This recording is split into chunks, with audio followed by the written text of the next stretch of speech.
Life is good in the neighborhood. We're going to do some doodling around. The first thing to do is to delete the existing doodles. Bye bye, doodles. Bye bye.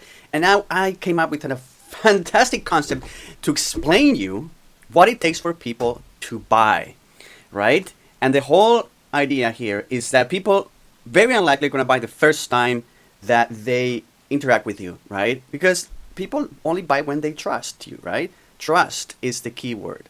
Trust, right? So in life, before the internet, you build trust by meeting people and by, they get to know you. And when you say something, you actually do it and you seem like a good person.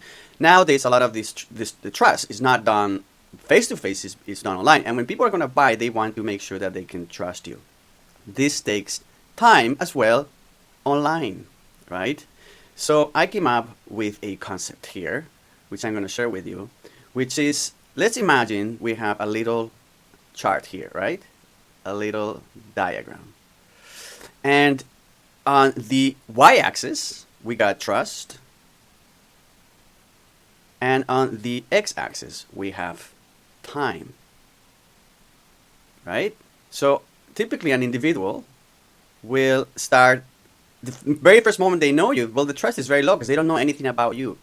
Now, if you're good and over time you provide value, that trust is going to increase, right? So this only going to increase, the trust is only going to increase as long as you provide value on a consistent basis, right? So on your first interaction, you're going to provide value. On your second interaction, you're going to provide value, etc., right? Now, you're going to notice something. The more value you can provide over time, the faster you're going to be able to build trust, right? So this curve actually can look like this.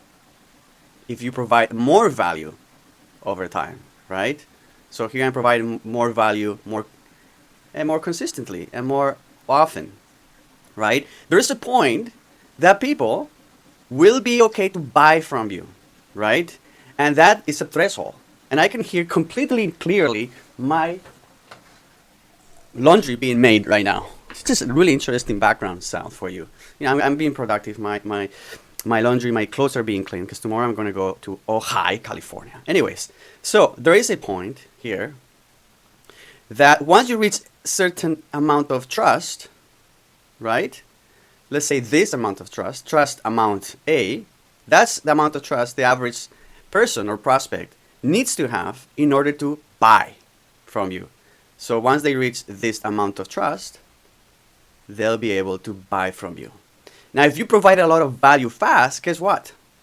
The time that it takes for them to be ready to buy, let's say T1, is shorter than if you provided value slowly, or you were bad, or you didn't care about them so much, right?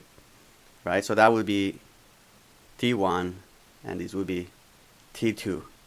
So that could be, let's say, 1 week. You send, let's say, 7 emails per day in 1 week where you provide a lot of value. And in the last email, you suggested or you promoted one of your products. It only took you 1 week here to do that, right? To build that trust. Now, if you were very slow and you were sending an email every week or every month, people may even forget about you, or by the time they reach that amount of trust, it's just going to take longer. Remember, it's always going to take time, but it can take less time if you provide value and you provide value consistently, right? And how do you do this? You have to create content. Online, this is the way you do it. You create content, you do a webinar, you somehow provide value to your prospects, right? So there's a blog post, and it's a very thorough blog post that answers a lot of questions your potential buyers may have. Well, that blog post, let's say that blog post here, provided a lot of value. So there you go. The trust increased, right?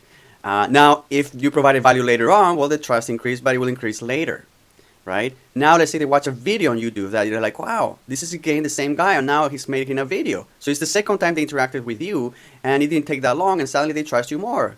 And then you send them another email, right? And they trust you more. It comes a point where they're like, okay, you know what? If this guy were to sell me something, the guy has credibility, he's provided a lot of value, and then reciprocity kicks in, which is like when somebody does something good for you, you feel like you should do something good back in return. And in these cases, this is where maybe you would offer your product, and then they'll be ready to buy. So if anytime you offer a product at beyond this amount of trust, so around this beyond here, right, So let's say you offer your product here, right? They'll be a lot more likely to buy than if you offer the product here, right? Here they will buy it. Here they're not ready to buy it because you haven't provided enough value. You haven't built enough trust, right? So people are surprised why people are not buying from me, because for every single individual that may buy from you, they have to be beyond this threshold, the buying threshold, for them to buy. And that takes time, right? You have to provide value here. This is where you have to provide value. If there is no value provided, there won't be reciprocity. There won't be trust, right? Now, so then every time you have an interaction, studies say that before people they buy you, they have to have heard or have learned about you at least anywhere from 6 to 8 times. 6 to 8 times. So don't expect that the first time you get a visitor, they're going to buy from you.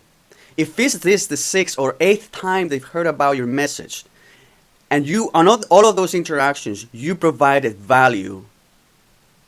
You weren't just asking, buy. You provided actual value. You tried to answer the questions that your prospect client customer had.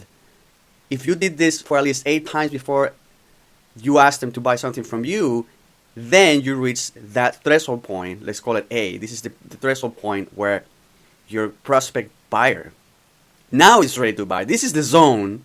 Let me use another color here. This is the zone where people are going to buy. People are going to buy here.